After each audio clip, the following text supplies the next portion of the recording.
Hello friends, welcome back to our channel. നമ്മളിന്ന് കാണാൻ പോകുന്നത് വിക്കി ഡോണർ എന്ന മൂവിയാണ്. മൂവിയുടെ തുടക്കത്തിൽ തന്നെ കാണിക്കുന്നത് ഡോക്ടർ ബൽദേവ് എന്ന് പറയുന്ന ആളുടെ ഫെർട്ടിലിറ്റി ക്ലിനിക്കാണ്. അയാളുടെ ചികിത്സ കൊണ്ട് കുട്ടികളുണ്ടാകാത്ത ഒരുപാട് പേർക്ക് കുട്ടികൾ ഉണ്ടായിട്ടുണ്ട്. മാത്രമല്ല, കുട്ടികൾ ഉണ്ടാകാത്തവർക്ക് വേണ്ടിയിട്ട് നല്ല ക്വാളിറ്റിയുള്ള സ്പേം ഡൊണേറ്റ് ചെയ്യുന്ന ഒരു ക്ലിനിക്ക് കൂടിയായിരുന്നു അത്. പല ആൾക്കാരിൽ നിന്നും അയാൾ സ്പേം കളക്ട് ചെയ്യുമായിരുന്നു. എന്നാൽ ഈയിടെയായിട്ട് അയാളുടെ കേസിൽ പലതും ഫെയിൽ ആയിക്കൊണ്ടിരിക്കുകയാണ്. കാരണം നല്ല ക്വാളിറ്റിയുള്ള സ്പേംസ് കിട്ടാനില്ല. ഇത്രയും നാല് ട്രീറ്റ്മെന്റ് എടുത്തിട്ടും തന്റെ വൈഫ് പ്രഗ്നന്റ് ആകുന്നില്ല എന്ന് പറഞ്ഞിട്ട് ഒരാൾ വന്ന് ബാൽദേവിനോട് കംപ്ലൈന്റ് ചെയ്യുന്നു. ആൾക്കാരുടെ കംപ്ലൈന്റുകൾ കൂടാൻ തുടങ്ങിയതോടുകൂടി നല്ല സ്പേം ഡോണറിനെ അന്വേഷിച്ചിറങ്ങിയാണ് ബാൽദേവ്. അടുത്ത സീനിൽ നമ്മുടെ ഈ മൂവിയുടെ ഹീറോ വിക്കിയാണ് കാണിക്കുന്നത്. അവന്റെ ഇതൊരു പഞ്ചാബി ഫാമിലി ആയിരുന്നു. അച്ഛൻ മരിച്ചുപോയ അവനെ വളർത്തിയത് അവന്റെ അമ്മയും അമ്മൂമ്മയും ചേർന്നിട്ടാണ്. എന്നാൽ പഠിത്തം കഴിഞ്ഞിട്ടും ഇതുവരെയും ജോലിക്കൊന്നും പോകാത്ത അവൻ കുടുംബത്തിന് വേണ്ടിയിട്ട് ഫിനാൻഷ്യലി ഒരു രീതിയിലും സപ്പോർട്ട് ചെയ്യുന്നുണ്ടായിരുന്നില്ല. അവന്റെ അമ്മ ഒരു ബ്യൂട്ടി പാർലർ നടത്തിയാണ് കുടുംബം നടത്തിക്കൊണ്ടിരിക്കുന്നത്. അവന് നല്ലൊരു ജോലി കിട്ടാത്തതിന്റെ പേരിൽ അവരെപ്പോഴും അവനെ വഴക്ക് പറയുമായിരുന്നു. അങ്ങനെ ഇരിക്കെ ഒരു ദിവസം വിക്കിയാകട്ടെ റോഡിലൂടെ പോകുന്ന വഴിക്ക് ഒരാളുമായിട്ട് വഴക്കിട്ടുകൊണ്ടിരിക്കുന്നത് ബാൽദേവ് കാണുന്നു.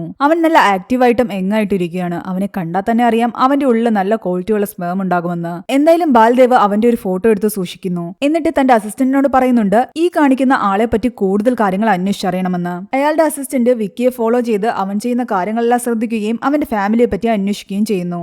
വിക്കിയുടെ പേരും അവന്റെ ഫാമിലിയെ പറ്റിയും എല്ലാം തന്നെ അയാൾ ഡോക്ടറിനോട് വന്ന് പറയുന്നു. അവന്റെ അമ്മ ബ്യൂട്ടി പാർലർ നടത്തുകയാണ്. അവൻ കുറെ കമ്പനിയിൽ ജോലിക്ക് ശ്രമിച്ചെങ്കിലും എല്ലാം തന്നെ റിജക്ട് ആയി. ഇടയ്ക്കിടയ്ക്ക് അവന്റെ അമ്മയുടെ ബ്യൂട്ടി പാർലറിൽ അവൻ പോയി സഹായിക്കും. പിന്നെ ഏറ്റവും വലിയൊരു കാര്യം, അവന്റെ അപ്പൂപ്പന് മൊത്തം 19 കുട്ടികളുണ്ട്. അതിൽ സിംഗിൾ 11ഉം ട്വിൻസ് 4 മാത്രമല്ല അയാളുടെ അവസാനത്തെ കുട്ടിക്ക് ജന്മം കൊടുത്തത് 78ാമത്തെ വയസ്സിലാണ്. ഇത് കേട്ടപ്പോൾ ഡോക്ടറിന് ഉറപ്പായി അവന്റെ അപ്പൂപ്പനിലുള്ള ക്വാളിറ്റീസ് എല്ലാം തന്നെ അവനിലും ഉണ്ടാകും. പിറ്റേന്ന് മുതൽ വിക്കിയോട് ഈ കാര്യം സംസാരിക്കാൻ വേണ്ടിയിട്ട് ഡോക്ടറാകട്ടെ വിക്കിയെ പലയിടത്തും ഫോളോ ചെയ്യാൻ തുടങ്ങി. അവസാനം വിക്കിക്ക് ഇത് മനസ്സിലായിട്ട് നിങ്ങൾ എന്തിനാ എന്നെ ഫോളോ ചെയ്യുന്നതെന്ന് ചോദിക്കുന്നുണ്ട്. അയാൾ അവനെ ഒരിടത്ത് കൊണ്ടുപോയി ഇരുത്തി കാര്യങ്ങളെല്ലാം വിശദീകരിച്ചു കൊടുക്കുന്നു. നീ എനിക്ക് വേണ്ടിയിട്ട് സ്പേം ഡൊണേറ്റ് ചെയ്യണം. ഇത് കേട്ടിട്ട് അവൻ ചിരിക്കുകയാണ്. സാർ എന്ന് മോശപ്പെട്ട കാര്യമായി പറയുന്നത്, അതൊന്നും നടക്കുന്ന കാര്യമല്ല. ഞാൻ എന്തിനാ എന്റെ സ്പേം ഡൊണേറ്റ് ചെയ്യുന്നത്? നീ ഇത് ചെയ്തു കഴിഞ്ഞാൽ കുട്ടികളില്ലാത്ത ഒരുപാട് പേർക്ക് അത് വലിയൊരു സഹായമാകും. എന്നാൽ എന്നെ കൊണ്ട് അതിനൊന്നും പറ്റില്ല എന്ന് പറഞ്ഞിട്ട് ചിരിച്ചുകൊണ്ട് അവൻ അവിടെ നിന്നും ഇറങ്ങി പോകുന്നു. അയാൾ പിറകെ വിളിച്ചു പറയുന്നുണ്ട്, വെറുതെയല്ല, നീ ഇങ്ങനെ ഡൊണേറ്റ് ചെയ്താൽ നല്ല ക്യാഷും കിട്ടുമെന്ന്.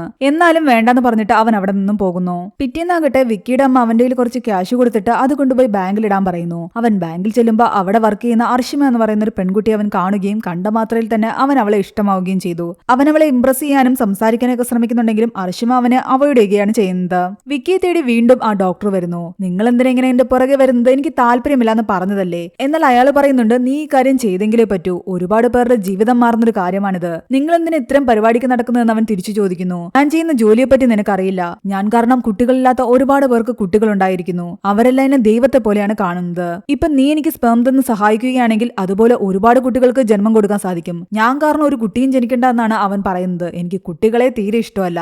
എപ്പോഴും യൂറിൻ പാസ് ചെയ്തും കരഞ്ഞുകൊണ്ടും നടക്കും. അവൻ വീണ്ടും ചോദിക്കുന്നുണ്ട്, എന്റെ സ്പേം കാരണം ഒരു കുഞ്ഞ് ജനിച്ചു കഴിഞ്ഞാൽ എന്റെ കുഞ്ഞാണെന്നല്ലേ അതിനർത്ഥം? എന്നാൽ അയാൾ പറയുന്നു, അങ്ങനെയൊന്നുമല്ല. നിന്റെ സ്പേം ആണെന്ന് കരുതിയിട്ട് ആ കുഞ്ഞുമായിട്ട് നിനക്ക് ലീഗലായിട്ട് ഒരു ബന്ധവും ഉണ്ടാകില്ല. നീ അങ്ങനെ പേടിക്കുകയേ വേണ്ട. എന്തായാലും നീ നിന്റെ സ്പേം എല്ലാം വേസ്റ്റ് ആക്കുക. നീ ഡോണറായി കഴിഞ്ഞാൽ അതുകൊണ്ട് പലർക്കും ഉപയോഗം ഉണ്ടാവും. ഞാൻ എന്റെ സ്പേം വേസ്റ്റ് ആക്കുകയാണെന്ന് നിങ്ങൾക്ക് എങ്ങനെ അറിയാമെന്ന് ചോദിക്കുമ്പോൾ അതല്ലേലും വേസ്റ്റ് തന്നെയല്ലേ എന്നാണ് അയാൾ പറയുന്നത്. പിന്നെ ഞാൻ എന്ത് ചെയ്യണം? എവിടെയെങ്കിലും കൊണ്ടുപോയി സ്റ്റോർ ചെയ്ത് വെക്കണോ? ഇത് കേട്ട് അയാൾ പറയുന്നുണ്ട്, നീ എവിടെയും കൊണ്ടുപോയി സ്റ്റോർ ചെയ്ത് വെക്കണ്ട.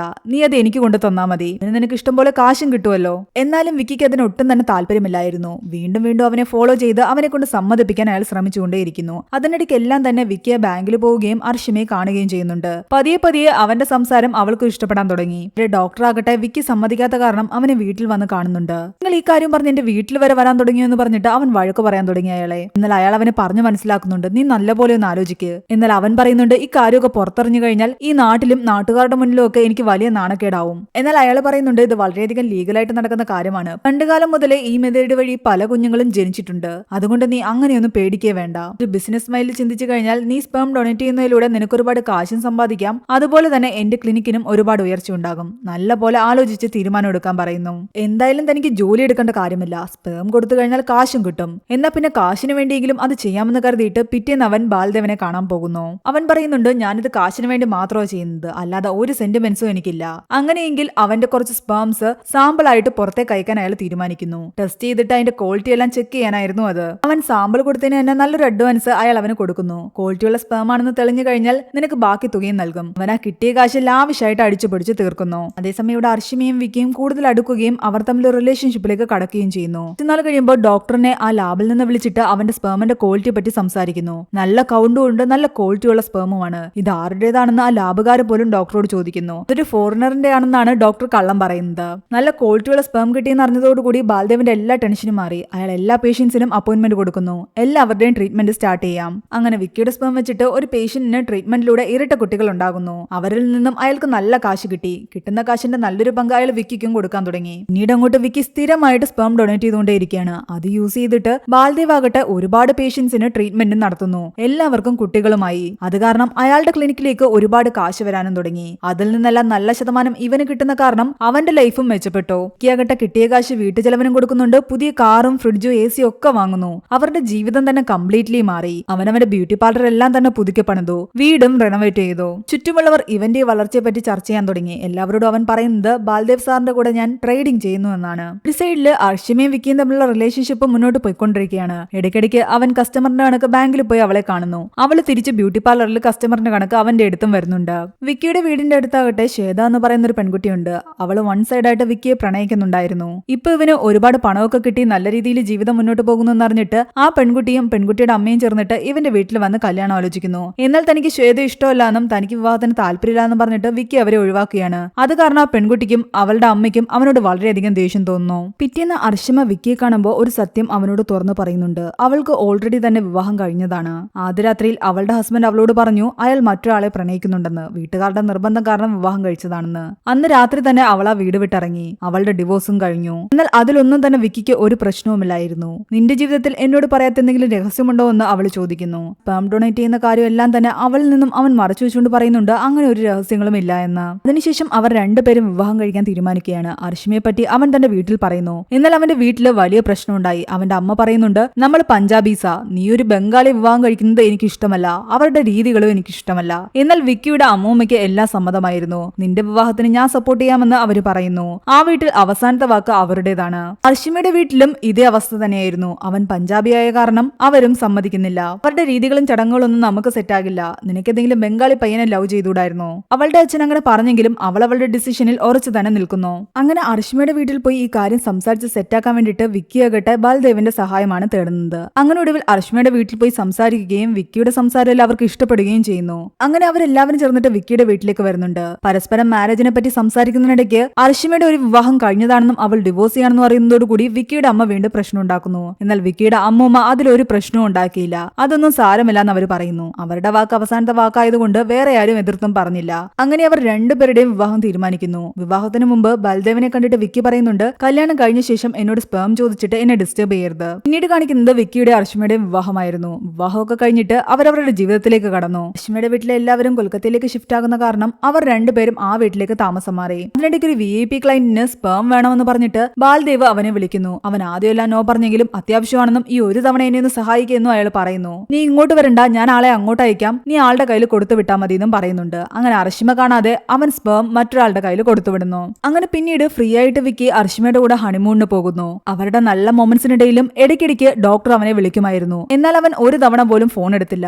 അങ്ങനെ കുറെ മാസങ്ങൾ കടന്നുപോയി. എന്നാൽ അവർക്കിടയിൽ നല്ലൊരു സെക്ഷൽ റിലേഷൻഷിപ്പ് ഉണ്ടായിരുന്നിട്ട് പോലും അർഷിമ പ്രഗ്നന്റ് ആയില്ല.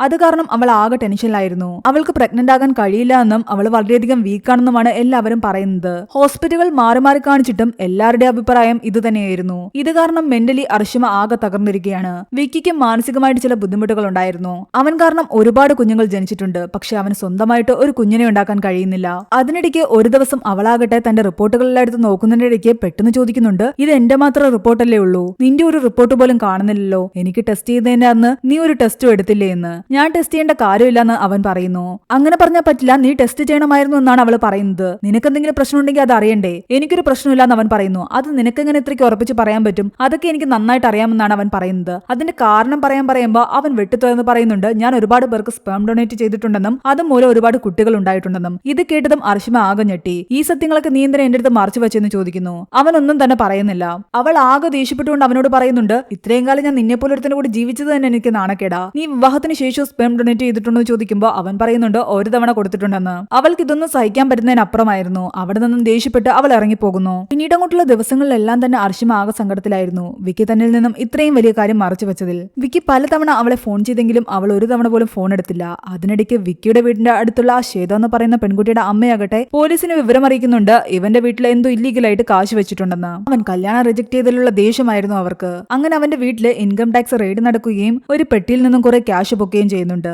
അതിന്റെ പേരിൽ അവനെ അറസ്റ്റ് ചെയ്തുകൊണ്ട് പോകുന്നു. ഈ സംഭവം അറിഞ്ഞിട്ട് ബൽദേവ് അവിടേക്ക് വരുന്നുണ്ട്. അവൻ ചെയ്യുന്ന ജോലി എന്താണെന്നും അതിലൂടെ അവന് ഇഷ്ടംപോലെ കാശ് ഇതുപോലെ കിട്ടുമെന്നും അതെല്ലാം ആൾക്കാർ കൊടുക്കുന്ന ഗിഫ്റ്റ് ആണെന്നും അയാൾ വ്യക്തമാക്കുന്നു. ഇത് ലീഗലായിട്ട് നടക്കുന്ന പ്രൊസീജിയർ ആണ്. ഒരു മിനിസ്റ്റർ പോലും എന്റെ പേഷ്യന്റ് ആണ്. അയാൾ കൊടുത്ത കാശും അതിലുണ്ട്. ഞാൻ അയാളുടെ ഐഡന്റിറ്റി വെളിപ്പെടുത്തുന്നില്ല. ഐഡന്റിറ്റി വെളിപ്പെടുത്തിയാൽ അത് അയാൾക്കും പ്രശ്നമാവും, നിങ്ങൾക്കും പ്രശ്നമാവും. അങ്ങനെ ഒരു വിധത്തില് വിക്കിയെ ജാമ്യത്തിലെടുത്ത് കൊണ്ടുവരികയായിരുന്നു ബാൽദേവ്. തന്റെ പ്രശ്നം എന്താണെന്ന് ബാൽദേവിനോട് അവൻ തുറന്നു പറയുന്നു. ഒരുപാട് പേർക്ക് സ്പെം ഡൊണേറ്റ് ചെയ്ത എനിക്ക് ഒരു കുഞ്ഞുണ്ടാകില്ല. ഞാൻ സ്പെം ഡൊണേറ്റ് ചെയ്യുന്ന വിവരം അറിഞ്ഞിട്ട് എന്റെ ഭാര്യ എന്റെ അടുത്ത് നിന്ന് വഴക്കിട്ട് പോയി. ഈ ഒരു അറസ്റ്റിലൂടെ തന്നെ അവൻ സ്പെം ഡോണർ ആണെന്നുള്ള കാര്യം അവന്റെ വീട്ടുകാരും അറിഞ്ഞിരുന്നു. അക്കാര്യം പറഞ്ഞിട്ട് അവന്റെ അമ്മ അവനെ ഒരുപാട് വഴക്ക് പറയുന്നു. നീ കാരണം പുറത്തിറങ്ങാൻ വയ്യ, ആകെ നാണക്കേടായി. എന്നാൽ അവന്റെ അമ്മൂമ്മ അവനെ സപ്പോർട്ട് ചെയ്യുകയാണ് ചെയ്യുന്നത്. അവൻ ചെയ്തത് വലിയൊരു കാര്യമാണ്. കുട്ടികളില്ലാത്ത ഒരുപാട് പേർക്ക് കുട്ടികൾ ഉണ്ടാകാൻ അവൻ സഹായിച്ചിരിക്കുന്നു. അർഷിമയുടെ അച്ഛനും വിക്കിയാണ് സപ്പോർട്ട് ചെയ്യുന്നത്. നീ അവൻ ചെയ്ത നന്മ എന്താണെന്ന് തിരിച്ചറിഞ്ഞിട്ടില്ല. എന്നാൽ അവൾ ദേഷ്യപ്പെടുന്നു. അച്ഛനും അവനെ സപ്പോർട്ട് ചെയ്യുകയാണെങ്കിൽ ഞാൻ ഇവിടെ നിൽക്കില്ല എന്ന് പറയുന്നു. എന്നാൽ ഇതെല്ലാം തന്നോട് മറച്ചു വെച്ചത് അവൻ ചെയ്ത വലിയ തെറ്റെന്നാണ് അവൾ പറയുന്നത്. ഇവിടെ വിക്കിയുടെ അമ്മ പറയുന്നുണ്ട്, ഈ കാലത്തെ സ്ത്രീകൾ എന്താ ഇങ്ങനെയെന്ന്. സ്വന്തം ഭർത്താവിന്റെ അല്ലാതെ മറ്റൊരാളുടെ സ്പെം സ്വീകരിച്ച് പ്രഗ്നന്റ് ആകാൻ നടക്കുന്നു. അതൊക്കെ വലിയ മോശമല്ലേ. ഇവിടെ വിക്കി വീണ്ടും വീണ്ടും അർഷിമയെ വിളിക്കുന്നുണ്ട്. കുറെ നേരം റിങ് ചെയ്ത് കഴിയുമ്പോൾ അവൾ എടുക്കുന്നുണ്ട്. അവൻ എല്ലാത്തിനും സോറി പറയുന്നു. നീ ഇല്ലാതെ എനിക്ക് ജീവിക്കാൻ പറ്റില്ല എന്ന് പറയുന്നു. നീ തിരിച്ചു വരാൻ പറയുമ്പോൾ അവൾ കരയുകയാണ് ചെയ്യുന്നത്. എനിക്ക് ഇനിയും ടൈം വേണോ എന്ന് പറഞ്ഞിട്ട് ഫോൺ കട്ട് ചെയ്യുന്നു. ഒരു ദിവസം വീണ്ടും ഡോക്ടർ അവന്റെ ഫോണിലേക്ക് വിളിക്കുമ്പോൾ അവന്റെ അമ്മയാണ് ഫോൺ എടുക്കുന്നത്. നിങ്ങളും കൂടെ കാരണമാണ് എന്റെ ഫാമിലിയിൽ ഇത്രയധികം പ്രശ്നങ്ങൾ ഉണ്ടായത്. എന്റെ മകന്റെ ജീവിതം തന്നെ നിങ്ങൾ തകർത്തു കളഞ്ഞു. ഇതെല്ലാം കേട്ടപ്പോൾ ഡോക്ടറിന് ഒരുപാട് വിഷമമായി. എങ്ങനെയെങ്കിലും വിക്കിയുടെ പ്രശ്നം തീർത്തു കൊടുക്കണമെന്നാണ് അയാൾ വിചാരിക്കുന്നത്. അർഷിമയെ എങ്ങനെയെങ്കിലും തിരിച്ചു കൊണ്ടുവരണം. അതിനു വേണ്ടിയിട്ട് വിക്കി ഡൊണേറ്റ് ചെയ്തതിലൂടെ കുട്ടികളുണ്ടായ എല്ലാവരുടെയും ഫയല് അയാൾ തപ്പിയെടുക്കുന്നു. അയാളുടെ ക്ലിനിക്കിന്റെ 25ാമത്തെ വാർഷികമായിരുന്നു. അത് കാരണം അതുകൊണ്ട് ആ ഫംഗ്ഷനിലേക്ക് വിക്കിയുടെ സ്പെം വഴി കുട്ടികളുണ്ടായ എല്ലാ പേരൻസിനെയും കുട്ടികളെയും അയാൾ ഇൻവൈറ്റ് ചെയ്യുന്നു. എന്നിട്ട് അയാൾ വിക്കിയെ കണ്ട് ഈ കാര്യം പറയുന്നുണ്ട്. എന്റെ അവസ്ഥയ്ക്ക് ഞാനും കാരണക്കാരനാണ്. അത് ഞാൻ തന്നെ തിരുത്തും. അർഷിമയെ എങ്ങനെയെങ്കിലും നീ ആ ഇവന്റിലേക്ക് കൂട്ടിക്കൊണ്ടുവരണം. അവൻ അർഷിമയെ കണ്ട് സംസാരിക്കുമ്പോൾ അവള് പറയുന്നുണ്ട്, ഞാൻ എങ്ങോട്ടും വരില്ല എന്ന്. എന്നാൽ ഒരു തവണ നീ എന്റെ കൂടെ വന്നു കഴിഞ്ഞിട്ട് നിനക്ക് ഇഷ്ടമുള്ളത് നിനക്ക് തീരുമാനിക്കാം. എന്റെ കൂടെ നിൽക്കണോ അതോ ഡിവോഴ്സ് ചെയ്യണോ എന്ന്. അവൻ ഈ പറയുന്നതെല്ലാം തന്നെ അവളുടെ അച്ഛൻ കേൾക്കുന്നുണ്ടായിരുന്നു. നീ എന്താ വീണ്ടും ഡിവോഴ്സ് ചെയ്യാൻ പോവുകയാണോ എന്നാണ് അയാൾ ചോദിക്കുന്നത്. ഒരു തവണ നീ ഡിവോഴ്സ് ചെയ്താ ഇനി നീ ഡിവോഴ്സ് ചെയ്യാൻ പാടില്ല. നിന്നെ ഇത്രയധികം സ്നേഹിക്കുന്ന ഒരു ഹസ്ബൻഡിനെ നിനക്കിനി കിട്ടില്ല. നിനക്ക് കുഞ്ഞുങ്ങൾ ഉണ്ടാകില്ല എന്നറിഞ്ഞിട്ടും അയാൾ നിന്റെ പിറകെ തന്നെ വരുന്നത് കണ്ടില്ലേ. അയാൾ എന്ത് തെറ്റാ ചെയ്തത്. കുട്ടികൾ ഉണ്ടാകാത്ത ഒരുപാട് പേർക്ക് അവരുടെ ജീവിതത്തിലേക്ക് ഒരുപാട് സന്തോഷം കൊണ്ടു കൊടുത്തു. ആ നന്മയുള്ള പ്രവൃത്തി ചെയ്തതിനാണ് നീ അയാളുമായിട്ട് ഇത്രയധികം വഴക്കുണ്ടാക്കിയിരിക്കുന്നത്. തന്റെ അച്ഛനും കൂടി ഇങ്ങനെ പറയുന്ന കേട്ടിട്ട് അവൾക്ക് താൻ ചെയ്തത് വലിയ തെറ്റാണെന്ന് തോന്നാൻ തുടങ്ങി. അതിന്റെ പേരിൽ അവളിരുന്ന് കരയുകയും ചെയ്യുന്നു. അവളെ സമാധാനിപ്പിച്ച ശേഷം അവൻ പറയുന്നുണ്ട്, ആ ഇവന്റിലേക്ക് നമുക്ക് ഒരുമിച്ച് പോകണമെന്ന്. അങ്ങനെ അവസാനം അവൾ അതിന് സമ്മതിക്കുകയാണ്. അങ്ങനെ ആ ഇവന്റിലെത്തുമ്പോൾ അവിടെ ഒരുപാട് കുട്ടികൾ ഉണ്ടായിരുന്നു. ആ കുട്ടികളെ നോക്കിയിട്ട് ബാൽദേവ് അർഷിമയോട് ചോദിക്കുന്നുണ്ട്, ഈ കുട്ടികളെയും അവരുടെ പേരൻസിനെയും കണ്ടിട്ട് നിനക്ക് എന്ത് തോന്നുന്നു? അവരെല്ലാം ഒരുപാട് സന്തോഷത്തോടെ ജീവിക്കുന്നതായിട്ട് തോന്നുന്നു. ഇത് കാണുമ്പോൾ എനിക്ക് മാത്രം ഒരു കുഞ്ഞില്ലാത്തതിന്റെ വിഷമം എനിക്ക് തോന്നുന്നുണ്ട്. ഡോക്ടർ ഇത് കേട്ട് പറയുന്നുണ്ട്, നിന്നെ പോലെയാണ് കുറച്ച് വർഷങ്ങൾക്ക് മുമ്പ് ഇവരും വിഷമിച്ച് നിന്നിരുന്നത്. എന്നാൽ അവരുടെ ജീവിതത്തിലേക്ക് ആ സന്തോഷം കൊണ്ടുവന്നത് വിക്കിയാണ്. ഇപ്പോൾ അവരെല്ലാവരും ആ കുഞ്ഞുങ്ങളെ കിട്ടിയ ശേഷം ഹാപ്പിയാണ്. ഇതിൽ ആരാണ് തന്നിൽ നിന്നുണ്ടായതെന്ന് വിക്കി ചോദിക്കുമ്പോൾ ഇതെല്ലാം തന്നെ നിന്റെ കുട്ടികളാണെന്നാണ് അയാൾ പറയുന്നത്. ഇത് കേട്ടതും വിക്കിയും അർഷിമയും ഞെട്ടിപ്പോയി. മൊത്തം 53 കുട്ടികളുണ്ടായിരുന്നു. അവന് തന്നെ വിശ്വസിക്കാൻ കഴിയുന്നുണ്ടായിരുന്നില്ല. ഞാൻ അവരെല്ലാം ഒന്ന് പോയി കണ്ടോട്ടെ എന്ന് അർഷിമ ചോദിക്കുന്നു. അതൊക്കെ പോയി കണ്ടോ, പക്ഷെ ആരോടും ഒരു ഡീറ്റെയിലും ചോദിക്കാൻ പാടില്ല. വിക്കിയെ പറ്റി പറയാനും പാടില്ല. അങ്ങനെ അവൾ ഓരോ കുട്ടികളെയും പോയി നോക്കി ആസ്വദിച്ച് നിൽക്കുകയായിരുന്നു. തിരിച്ചു വന്ന് വിക്കിയോട് പറയുന്നുണ്ട്, ഇവിടെയുള്ള ഓരോ കുട്ടികളിലും നിന്റെ അംശമുണ്ട്. എനിക്ക് പ്രഗ്നന്റ് ആകാൻ പറ്റില്ല എന്നുള്ളൊരു വിഷമത്തിലായിരുന്നു ഞാൻ. അത് കാരണം നിന്നോടും ദേഷ്യം കാണിക്കാൻ തുടങ്ങി. എന്നോട് ക്ഷമിക്കുന്ന അവൾ പറയുന്നു. ആ നേരത്ത് ബാൽദേവ് വന്നിട്ട് അവരോട് പറയുന്നുണ്ട്, ഈ 53 കുട്ടികളല്ലാതെ ഒരു കുട്ടി കൂടിയുണ്ട്. എന്നാൽ ആ കുട്ടിയുടെ അച്ഛനും അമ്മയും ആക്സിഡന്റിൽ മരിച്ചുപോയി. ഇവന്റെ സ്പെമിലൂടെ ഉണ്ടായ കുട്ടി തന്നെയായിരുന്നു അത്. അതിപ്പോൾ ഒരു അനാഥ മന്ദിരത്തിലാണ് ഉള്ളത്. അതറിഞ്ഞതും ആ കുട്ടിയെ ദത്തെടുക്കാൻ അർഷിമയും വിക്കിയും തീരുമാനിക്കുന്നു. അങ്ങനെ അവർ അനാഥാലയത്തിൽ പോവുകയും ആ കുട്ടിയെ കാണുകയും ചെയ്യുന്നുണ്ട്. നല്ല ക്യൂട്ടായിട്ടുള്ളൊരു പെൺകുഞ്ഞായിരുന്നു അത്. ആ കുഞ്ഞിനെ കണ്ടതും രണ്ടുപേർക്കും ഒരുപാട് സന്തോഷമായി. അങ്ങനെ അവരുടെ ജീവിതത്തിലേക്ക് ആ കുഞ്ഞും കടന്നു വരുന്നു. എല്ലാത്തിനും വിക്കി ആകട്ടെ ഡോക്ടറിനോട് നന്ദി പറയുന്നു. പിന്നീട് കാണിക്കുന്നത് കുറെ നാളുകൾക്ക് ശേഷം വിക്കിയെ ഡോക്ടർ വീണ്ടും വിളിക്കുന്നതാണ് സ്പെം ഡൊണേറ്റ് ചെയ്യാൻ വേണ്ടിയിട്ട്. അവൻ ഇത്തവണ അർഷിമയോട് ചോദിക്കുമ്പോൾ അർഷിമ പറയുന്നുണ്ട്, നീ ധൈര്യമായിട്ട് സ്പെം ഡൊണേറ്റ് ചെയ്തോളാൻ. ഇവിടെയാണ് ഈ മൂവി അവസാനിക്കുന്നത്. ഈ മൂവിയുടെ സ്റ്റോറി എങ്ങനെയുണ്ടായിരുന്നു നിങ്ങൾ താഴെ കമന്റ് ചെയ്യുക. എക്സ്പ്ലനേഷൻ ഇഷ്ടപ്പെട്ടെങ്കിൽ വീഡിയോ എന്തായാലും ലൈക്ക് ചെയ്യാനും ചാനൽ സബ്സ്ക്രൈബ് ചെയ്യാനും മറക്കണ്ട.